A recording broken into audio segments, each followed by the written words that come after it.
There will be times when it's just plain rude to take notes on a laptop, so today I am going to cover how I take handwritten notes in my work meetings. First, the basics. Whenever I go into a work meeting, I like to come across as really professional, and the best way to do that is a black, shiny hardback book. I also like taking in 3 colors of pens, some post-it notes, and I also flip between lined paper and plain paper.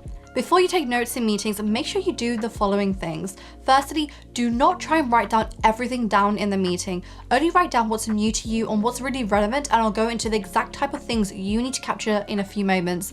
Secondly, make sure you write in shorthand to save time. Thirdly, adapt the way that you take notes based on what type of interview you're going into. So the way that you take notes will differ if you're going into a one-to-one customer interview versus a group meeting like a status update meeting.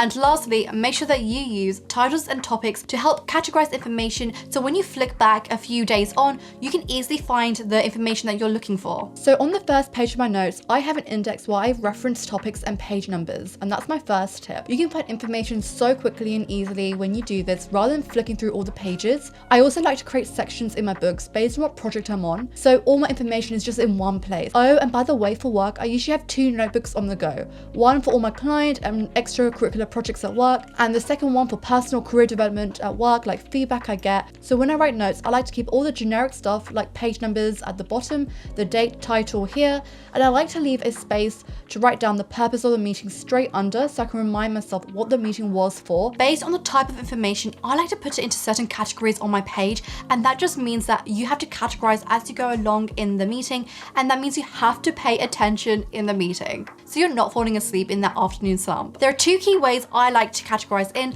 firstly by topic and secondly by type of information. So within each topic, I will capture actions, observations, questions, decisions, facts, opinions, and quotes.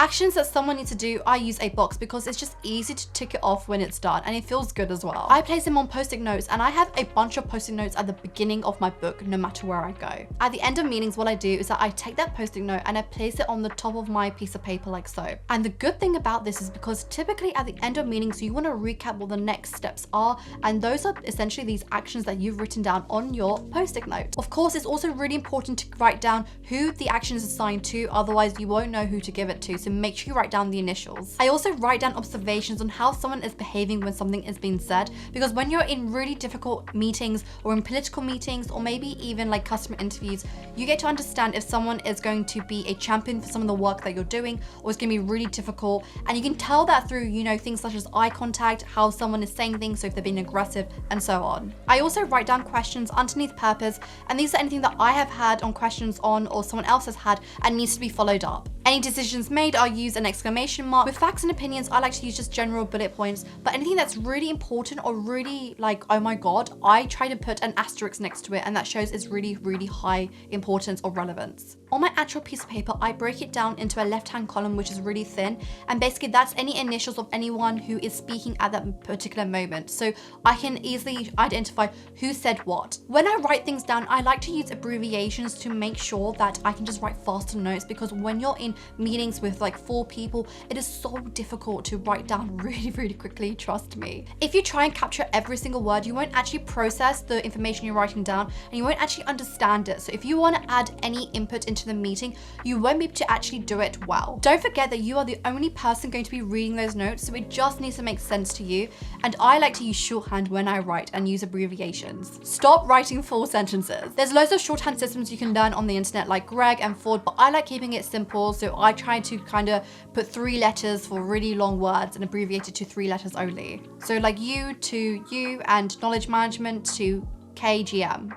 I do think it takes time to get used to, because you have to kind of train your brain to just write it down like that without actually having to think about it, just like when you're translating languages in a way. I also like to draw when I categorize like spider diagrams, mind maps, and that's just purely because that we retain information much more when we actually draw, and it's just good for memory. Sometimes it's just better to go into meetings already prepared. So for instance, stakeholder interviews. I already have my page split into 2 columns when I go into the meeting. The first column already has questions I want to ask and it has it written out, and the second one for any observations observations of how the individual is acting. Having questions already written out means that I have not missed anything when I go into the meeting and ask everything that I want to.